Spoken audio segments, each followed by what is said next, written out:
Hi everybody, I'm Nastassia Janvier here with NAACP TV, and today we have a guest speaker, Stacey Pierre, and she's here to represent the Unite Party. Hello everyone. How are you? I'm good. How are you? I'm good.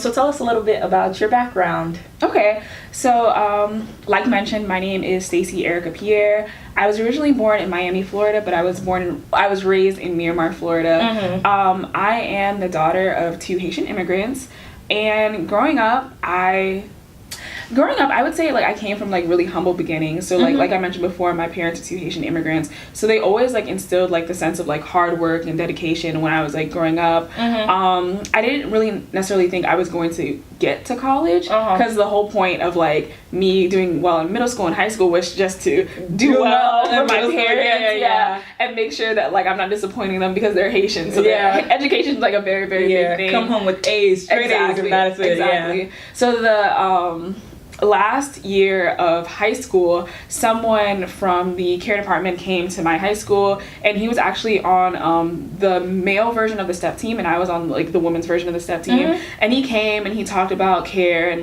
the different things that I can get involved with. And when I was in high school, I was oh wow, I'm not really gonna have money to go to school, so I probably have to go to Broward College, something like that. I got accepted to a couple of different schools. I got accepted to Spelman, University of South Florida, Baylor University in Texas, but the money thing was kind of always a factor in all the schools. And also support being a first generation college student. I didn't know how I felt about going so far away from home and not necessarily having the support of my mom or my sister. But then I took a risk. I applied for the care summer bridge program. I got accepted to FSU, then care, and I would say that's top 10 one of the best decisions of my life. So I came to FSU fresh faced, hopeful, pre-med student, just wanted to focus on biology and focus on doing clinical experience and things like that, things of that nature. But life had a different plan in store for me. And I got blessed to meet a lot of wonderful mentors and people that really invested in me before I believed in myself, and now I'm here. Okay, I love what you said about a lot of people seeing your potential before you might have saw the potential within yourself. I think that's something that a lot of people can relate to, especially being a freshman at a university where it's such a big campus and not knowing where you want to go into first. So with that being said, how did you go into getting involved with SGA, getting involved as a whole on campus?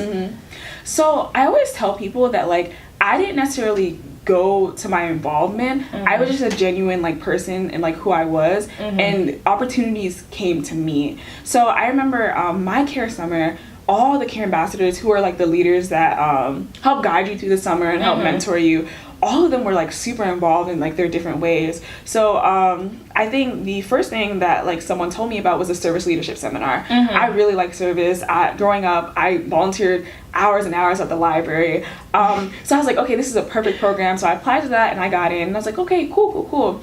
And then Asar, I don't know if you remember him, but he was a care ambassador my year, and he kept talking about the Freshman Leadership Institute. He was you have to do it, you have to do it. And eventually I was okay, I got it. Okay, I'm gonna apply when the application comes out. So I got accepted into that as well. So my first semester here, the first week, that's when the service leadership seminar occurs. It happens the week before the first week of school.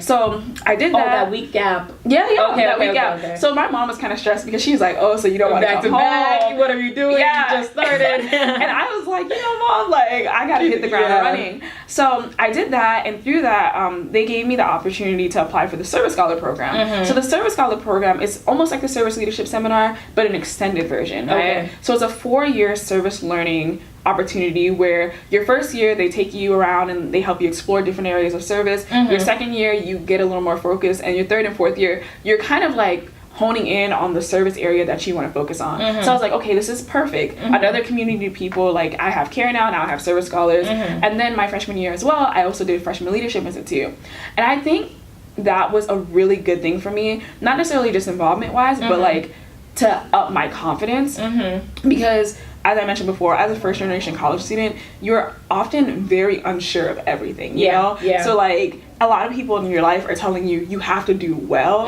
but no one necessarily tells you how to do well, especially when you're first year. It's am I doing too much? Am I doing too little? If I'm keeping up to par. So I did that program, and it was really, really great because I've always been very reserved and very to myself. Like, I'm a very excited person. Like, I love being around people, but for the most part, like, because like my mom, she really just instilled the sense of like, don't speak on your work, let your work speak for itself. So I've always just been like a very like humble, like, you know, mild person, but that really like helped me get out of my shell. And then when spring rolled around, I applied to be a facilitator. I ended up getting like the assistant director position, and I started working in the Pride Student Union as an office assistant, and I just got really involved and really just linked up with a lot of good people. And I think because of that, like, it just propelled me into like other forms of involvement, whether that was in the community or whether that was at Florida State. Okay, that's perfect, because I like how you said that you didn't kind of go searching for those things. It kind of came to you within the things that you were invested in. And I think that's one of the most authentic things that we can see on our campus, because a lot of people do certain things for certain leadership roles, for resume building, but it's like, here's a place where I want to grow myself, but not exactly in ways that I could have saw coming my way, which is an amazing thing. So let's kind of speak on your past administration, your vice presidency. How did you what are things that you liked about your term? So I think something that I really love about the vice president position is that, like, the vice president of any administration, any corporation, any different organization that you're a part of, the vice president is like the workhorse of the organization. They focus on like the internal stuff, they get things done. And I think something that I really enjoyed about being vice president was dealing with a lot of different groups, because sometimes we think we're like, okay, like, yeah, like, of course, like, I love diversity, I love inclusion, I love equity, I love dealing with all these different communities, but until like you're in a situation where you have to, you don't really understand the capacity where you have to like understand other people. So it was really interesting for me because as vice president, I'm in charge of like a lot of different groups. So 6 agencies, 7 bureaus, 3 class councils, and 2 executive projects. So it's a lot of moving pieces, and it's not necessarily my job to make sure for example, like the Black Student Union or the Hispanic Latino Student Union are doing these like exact programming, but it is my job to make sure that like I'm there as a resource for them, and also that like if they need anything from me, like I am just available, you know? So I think like something that I really enjoyed was just seeing people in their element and kind of challenging them to collaborate, right? So years before me, a couple years before me, a lot of people who served as vice president, they were just like, yeah, like, I just wish like the agencies did more together. So my term as vice president, I was really, really focused on helping them collaborate together. So we had 3 total events together. 2 were part of this activism series that we did to like help people understand different things in different communities and help emphasize the importance of intersectionality. And then we also had an event on MLK Week, and that was really fun as well. And also I never really thought about like people experiencing disabilities, but my friend John Wilcox, he's really involved with like the SCRC, and he like came up to me during the summer and he's like, yeah, like, I really hope that you can get involved with them.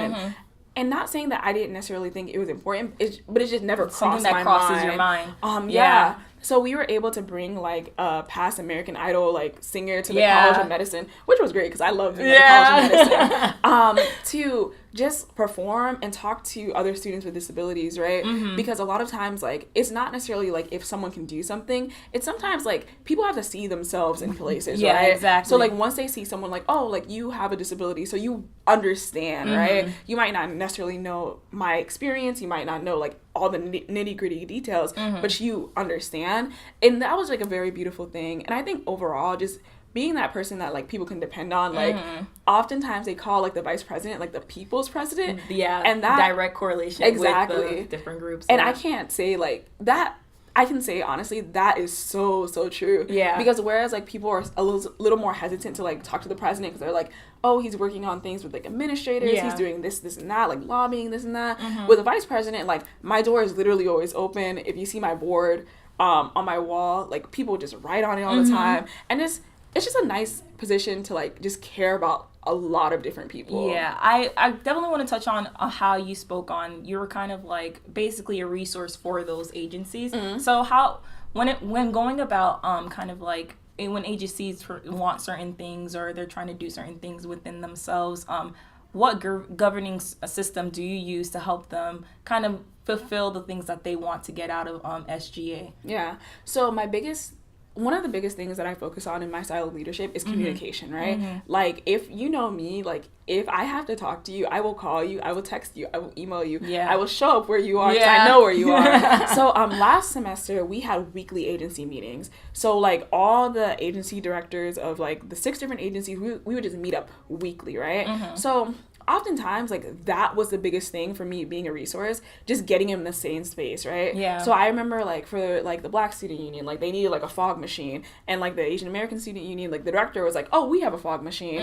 Or, like, even when they need things, like, people to be at certain events, like, I tell them, like, when I ask them to fill out their biweekly reports, which is, like, a Google form that I send out, just in case, like, you need anything from us, like, do you want me to be at this specific event? Like, is this really, really important to you? I will show up because it's like, okay, you told me that you wanted me to be at this specific event. And even if I can't answer certain questions, like, because I haven't been in Senate, and there's certain areas of SGA and, like, how do I say, involvement that, like, I haven't necessarily dived into, I always am able to connect them with somebody that be a resource to another resource. Exactly. Okay, I could definitely agree on that. With a whole lot of good comes some bad. So what do you think were some lowlights of the administration or the term? What do you think you could have done better? What would you have done differently if you can go back in time? Okay, I wouldn't do anything differently because looking back, I'm really proud of the things that I did. But if you know, this is a different world and I was starting over again, I think if I was involved with an agency before, if I was heavily involved with, like, an agency or a bureau or something, like, of that nature before, that would have done wonders for my term as vice president, because I was involved with FLI, right? So, like, I had that section down. I was like, you knew FLI. I was like, this is what y'all need to do, like, as assistant director. But because, like, for example, like, the agencies and the bureaus are the largest groups that I deal with, right? And I honestly have to say, like, the programming that they do, like, all the events that they have. It takes a lot. It takes a lot. So I wish, like, I went in with that experience of, like, okay, like, I've been involved with, like, the Women's Student Union for, like, 2 or 3 years now. Like, so I know, I might not know, like, what your agency does, but I have a very, very good idea. Understanding. And I think, like, oftentimes, like, as, like, leaders, it's also, like, a thing with, like, Black women. We don't necessarily focus on, like, mental health, or we don't focus on, like, slowing down because you know, you're just doing it exactly things, and oftentimes, like, the weight of the world falls on our shoulder, not necessarily because, like, it's a lot. That's a different conversation. That's a whole fire like, within itself. So oftentimes, like, I felt like I had to be the strong one. I had to be, like, the person one doing everything. Yeah, and that just takes, like, a toll on, like, your emotions, on your physical well-being. Because you're still a student. Exactly. You're still a student. I'm still a biology student. You're still a pre-med student. So, like, there's no mercy in that area. So I wish, like, I would have came in with a little more experience from an agency or bureau, and that I would have focused a little more on my mental health. Okay. Yeah. That's definitely... there's always resources on campus for mental health, and I think that we kind of shy away from that a little bit when in being involved, because we have to do so much things that, you know, it's kind of like doesn't cross our mind to go out and take care of ourselves sometimes. So I like that you said that. But with that being said, we have the birth of the Unite Party going into the future. What are you most excited about? Okay, so I guess, like, let me hit it on the head right now. So, as most people know, I ran with the Advanced Party last year. And I really did, like, enjoy running with the Advanced Party, right? Because I believed in the mission, I believed in the people. So this upcoming year in the fall, like, I heard a little bit about the Unite Party. And what I really enjoyed about the Unite Party and what I got excited about the Unite Party is, like, oftentimes, right, we think about diversity, right? Yeah. But a lot of times when people think about diversity, we think about it exactly. We think about it on a very, like, superficial level. Yeah. Like, okay, I'm gonna get exactly. That's the first thing. I'm gonna get someone Black. I'm gonna get someone Asian. I'm gonna get someone white. Hispanic. Latino, you know. We got a ticket. We got it. But what I really, really enjoyed about the Unite Party was, even when, like, I was first, like, meeting and, like, talking to, like, different people about the party. Even when I was meeting and talking to different people, they seem to understand, like, actual diversity, right? So like I wasn't really like in my interview like with them for student body president, I was like talking, I was like, you know, like being like a Black woman, I would be the second Black woman to be student body president here at Florida State, which is crazy because which is crazy because we've been around for a very long time. And oftentimes, like, when you talk to people, like, involved with, like, political parties on campus, it's very, like, superficial. It's very, like, we're going to do this, we're going to do that, you know? But what I liked about the Unite Party was there wasn't a lot of people that that could consider themselves to be necessarily, like, flashy, right? So there wasn't, like, a lot of facey people in the sense that, like, oh, like, I'm involved in this, and that, right? And that's not what you are. So, exactly. Yeah. So when I got introduced to them and, like, I started talking to them about, like, who I am, what I believe, like, genuine leadership, it was very easy for me to not feel, like, attacked or feel like the outsider because I felt like within myself, I was like, okay, like, here I am, like, talking to these different people, and here I am. Okay, so what's your feel on political parties? Do you think they're beneficial? Do you think they discourage people from voting? Can you elaborate more? Like, okay, so a lot of people feel like since they're one-party systems, what's the point of even voting if that party is going to win anyways? I think, from my perspective, and I think, like, I value, like, competition, and I value, like, having other people's voices, because, like, I think history tells us that, like, oftentimes, like, that's where, like, the great, like, inventions come out of, like, tension, right? I think oftentimes, like, when people, like, complain about, like, having, like, one political party, right, my question is always, like, to them, like, then why not create, like, another one, right? So, like, me personally, like, I'm not gonna ever, like, stop someone or suppress someone from speaking their point of view or, like, speaking from their experience, right? Because that is their truth. So I think in some ways, like, I totally get it, because, like, from someone that's not, like, from the perspective of someone that's not, like, involved with student government, it can kind of look like, okay, like, look at this big party. I don't know why they're trying to get us to mobilize to vote, because technically we can only vote for you, right? But at the same time, I honestly feel like if people really want to get their voices out there and want to get their opinions out there, they should also as well, like, form another party, right? If not, even if it's, like, not to win, even if it's just to just form another party so people can have, like, another voice, I think it's important because it makes you feel, like, civically engaged, right? At least, like, on Florida State's campus. And, like, we initially there were, like, rumors of, like, other parties, and they just didn't, like, file, like, for candidacy when it came to, like, their candidates for student body president, treasurer, class councils, and stuff like that. So, like, it can kind of, I get how, like, from the outside looking in, it just kind of looks like, okay, this one party is just doing all these big things. But I honestly don't think that's what it is, because, like, I know, like, from our side, like, I've just been very focused on, like, unite stuff. Unite stuff. Like, I don't have time to, you know, go out there and say, like, okay, see that political party, like, we have to take them down. See those independents, we have to take them down. Because honestly, like, I think, like, we're, like, in our own lane. So it's, like, we're really focused on, like, what we have to do. And, like, I would honestly say, like, for next year and for the years, like, after us, I would encourage people to, like, form their own parties. Talk to, like, alumni, like, talk to them about, like, what their SGA experience was like. Because a couple of years ago, we did have a couple parties on campus. But I think, like, how did that play a role in election when you did have different parties being involved?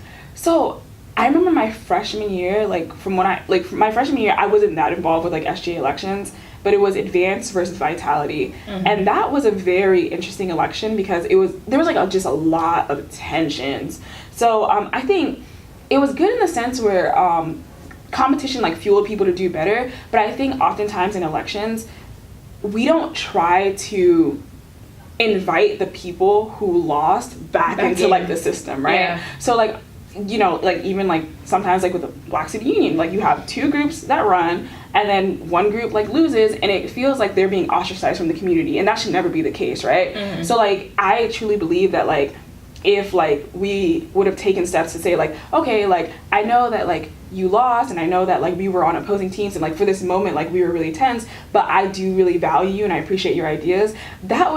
I think that would make things a lot better, because right now, it just seems like, for example, like, with Vitality and Advance, it seems like all the people that, like, were involved with, like, that Vitality party, they're no longer involved with SJ, which is kind of, like, it's disappointing, right? Because so how do we change that environment? How do we change the stigma from being, oh, it's not the political party, but it's more about your engagement within actual SGA. How do we move from being separated and segregated into our political parties, and reminding ourselves that it's about the student body and how we can benefit the students. Yeah, I think like the main way we can change that is by having open and meaningful dialogue, right? And being just open to talking to people that for a while you would consider them to be like your enemies, right? Yeah. So I think like even with the things that have been happening with like the independents that are running, like regardless of what happens, like I will still be willing to talk to them and say like, okay, like here are your ideas, like I really enjoy them, like, you know, like if you want to like like if I want to interview for something on their cabinet, or like if vice versa they want to interview for something on like my cabinet, I like as a person will never turn them away. And it's difficult, right? Because I feel like it depends on the person. Yeah. Because where you can only speak for Exactly. yourself ultimately. Do you think you would say that you've done that in the past, and even in the future you can see yourself doing that? Have you done that in the past? Oh, definitely. Uh-huh. So obviously like I'll never like say names or something, but there's been people like in the past where like I didn't necessarily enjoy them as people, but like I think because like I'm always coming from like a biology analytical, like, okay, in the grand scheme of things, like this is what's going to like help like things Formulating, get done. yeah. I'm always willing to like talk to people that I feel like have good ideas, have great work ethic, because I think overall like we have the same goals, right? To better Florida State University. No one's out here saying like, oh, like I think like I love Florida State more, I love Florida State more. I don't think it's about that. I think we have different ways of approaching like different situations, but I think overall we have the same goals. Do you think a lot of times people let their ego get in the midst of that, and let that discourage them from actually continuing being involved with SGA as a whole? Like saying, if I ran for this and I didn't get this position, oh, I'm not going to do anything else because I didn't get the title that I wanted to get. Oh, definitely. But I think that's also like just a life thing. Like if you don't get, oftentimes like, sometimes like we can feel entitled, right? So it's like if I don't get this initially, that means like it was never for me, like God doesn't want it for me, this and that. Yeah. But it's like that actually might not be the case. It might have just been not your place. So I remember like when I was like a sophomore, my freshman year I did orientation, and when I was a sophomore, like I just wanted to be like a team leader, which is kind of like the next level being orientation leader, like you're kind of like the supervisor of doing that. And I like worked really hard on the application.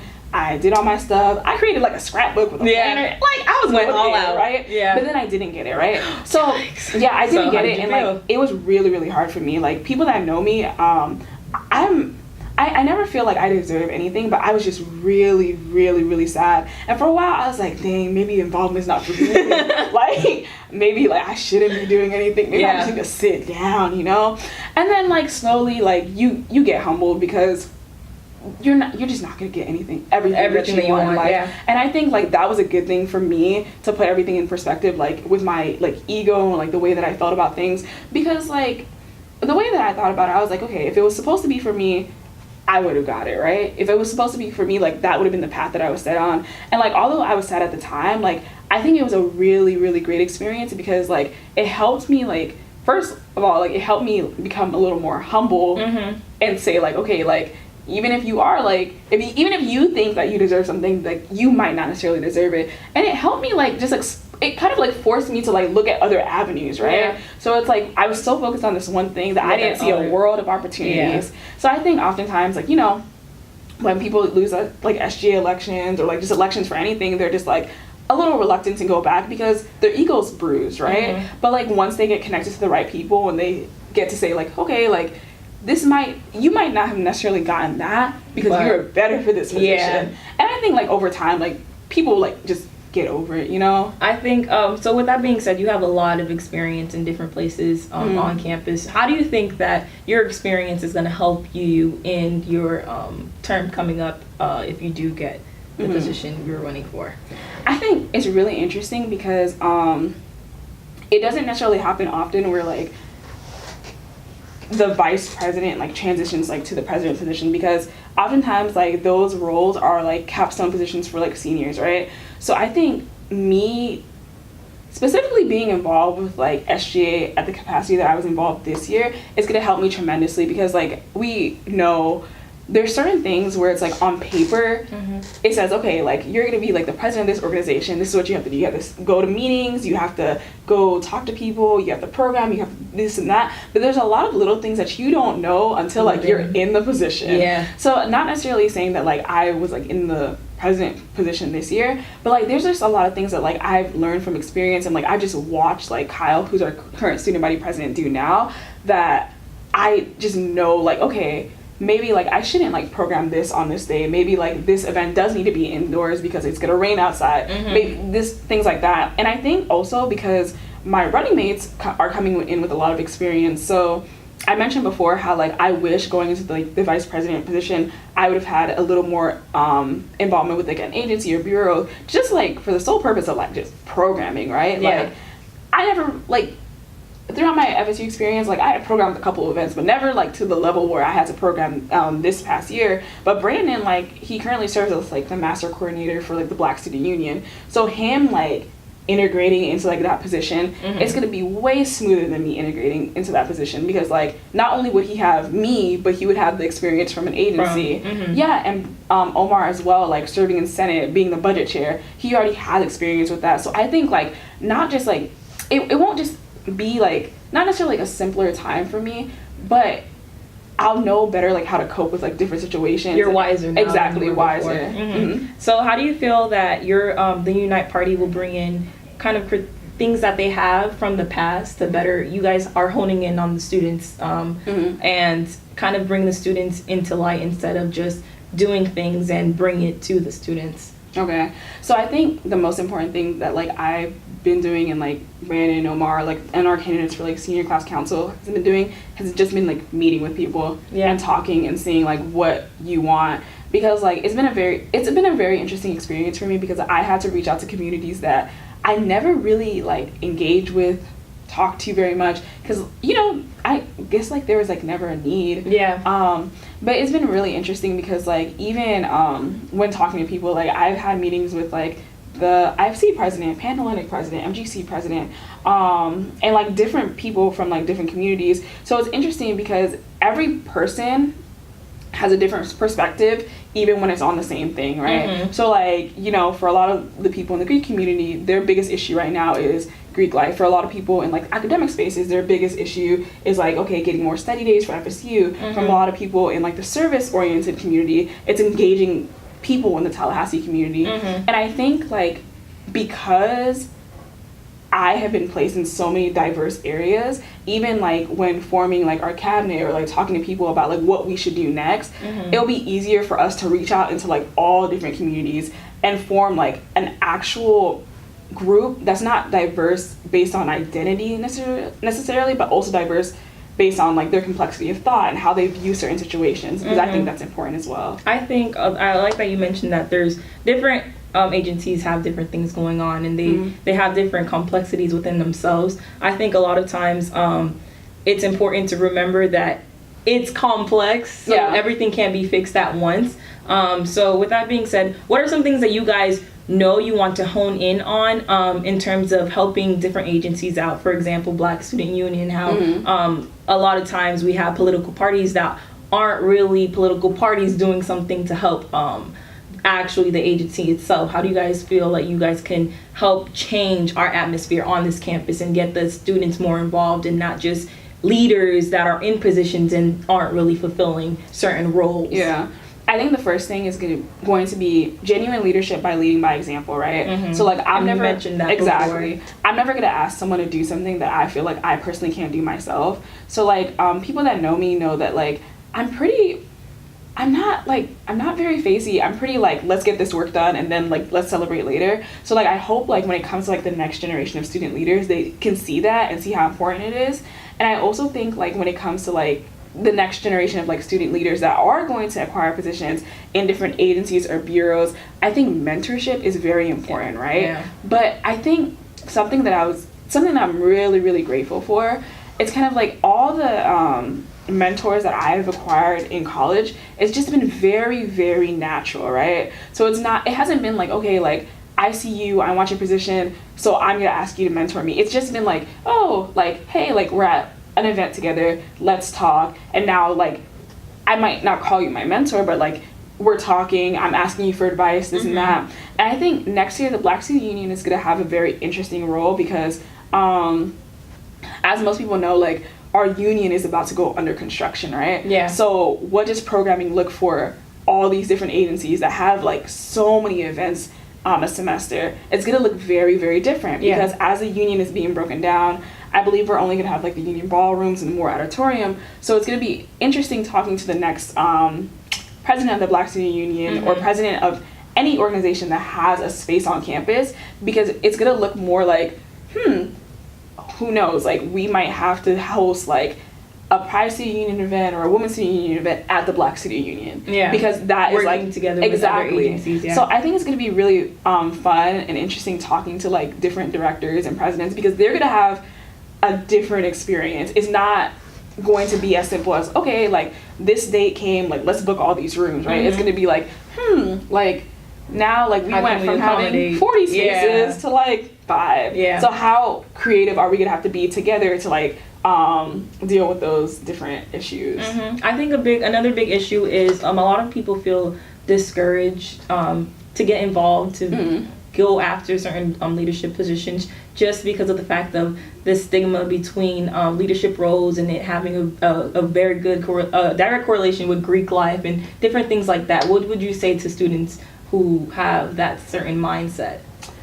I honestly, I wish I could meet with any student that had that mindset, because I have to be honest, like when I first came to Florida State, like I really thought I had to change myself because me, like personality wise, like I'm kind of like quiet, like I'm kind of like goofy, like I'm all over the place, and I thought that like I had to be like a very like dignified, a very like, oh my goodness, structured type of person. So I just hope that like when people like, even if I don't get to meet them, like when people like read a little bit about my story and say like, okay, she's a first generation Haitian biology student who doesn't necessarily want to get into politics, but like is involved with student government because she genuinely cares.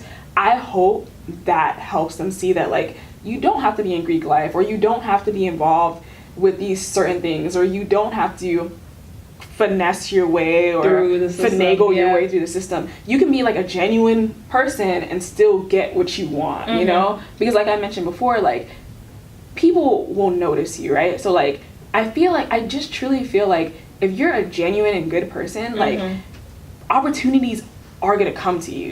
They're going to come to you. You just have to be patient. So I hope that like if any student feels that way, like my story can kind of be like a little bit of an inspiration to them to say like, okay, like she took a really different way to approach the norm. To approach a position that a lot of people are very calculated about, right? The freshman year, they're like, okay, I want to be student body president, so I have to, for example, like I have to go through Senate, I have to be chair of something, I have to be president of this and that, so I can make myself the most qualified applicant. Whereas like I like took a very like service and like friendlier kind of approach to the situation. So with that being said, I think a big thing is being authentic and being very transparent. How do you feel like your party can be how do you feel your party has been transparent and will continue to be transparent, I guess you can say? I guess that will go into the whole $11,000 a file that you guys had against you guys for the violation. How do you guys claim violations? How do you guys think that you're going to be transparent with your students? So I think like whenever people talk to anybody a part of like my party, no one, like we don't necessarily try to avoid having any conversations, right? Because like we're real people. And in regards to like the $11,000 violation, that was a case. It was just a very interesting case because like I think that was like it was really interesting because last Thursday we went to the Supreme Court and we had a hearing, and essentially like the violations were based off of campaigning before like it was actually like campaign season, but like around November? No, it was like the week before, like so campaigning began on like the 14th. It was like the week before the 14th, like we had like a candidate review and we had people post their pictures. So like for example, for our Senate candidates, they posted like their headshot pictures like with our Unite logo, and like for our executive board and for the senior class council, and like things like that have been like done before, but no one has really said like, okay, like that is considered campaigning. And then when we went in front of like the election committee, they considered that campaigning, and $11,000 like sounds like a lot, which it is. Yeah, it is a lot. It's $11,000. $11,000. A lot of legal violations adding up. It wasn't necessarily like one big like it's $11,000. It was because like we were fined for every single person that posted a picture, and that was like around like I believe like 27, 28. So like we were fined for all those people, and then it came to $11,000. So that $11,000 was just for that campaigning done during the week prior to. Yeah. Okay. So we're gonna appeal it because it's like if you've been on like FSU's campus before, people have had like candidate reveals before like campaign season, and people have posted pictures before. So we're gonna appeal it to the Supreme Court and see what they say. But we're not going to like go above like FSU law and say like we're not gonna pay it. Like if it comes down to it, like we will like pay it. You know? Do you guys know who filed the claim against you guys? I believe it was the independent group. I don't necessarily remember the name of their vice president, their vice presidential candidate, but I know like John Walker is like the president of like that group. Independent group. Yeah. Okay. Is that group the well, not the party, but they're running as well. Okay. Well, how do you guys feel like you guys differ from their group? I think. What's something that you guys have that will stand out against them? I honestly think we're just a bit more willing to actually go out into different communities and talk to them. I think they are kind of like centralized on specific groups, whereas we have people on our executive board and in the party that are involved in like all different groups, right? So like I'm not necessarily going to just talk to Greek life, right? I'm not necessarily just going to talk to different resource centers on campus.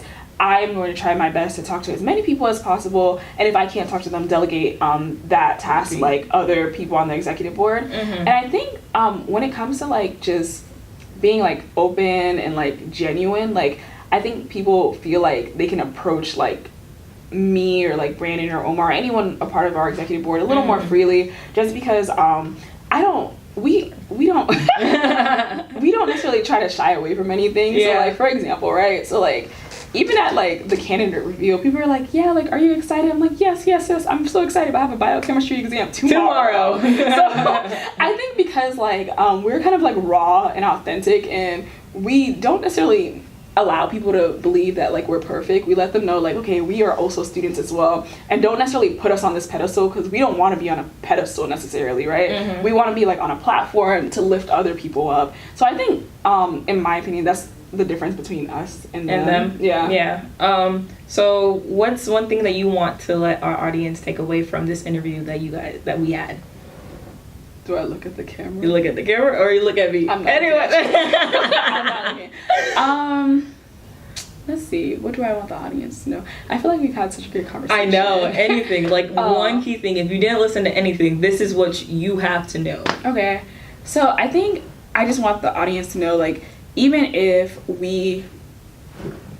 Let me think how I want to word this. No pressure. There is kind of pressure. Even this is the one thing that you have to pick. I think I want the audience to know that, like, at least, like, in my opinion, I think it's really important for you to be, like, your authentic and genuine self, because even with how the elections turn out, I still want you to be engaged in SGA. I still want you to challenge the system. I still want you to make sure that you are getting your voice across. And I hope that through our leadership and our stories and the different things that we're trying to do on campus, we can empower you to be more yourself. Okay, thank you, Stacey, for doing this interview with me. Cool. Well, everyone will check you out in the next segment. Keep up with our updates, and I'll see you later. Bye. Bye.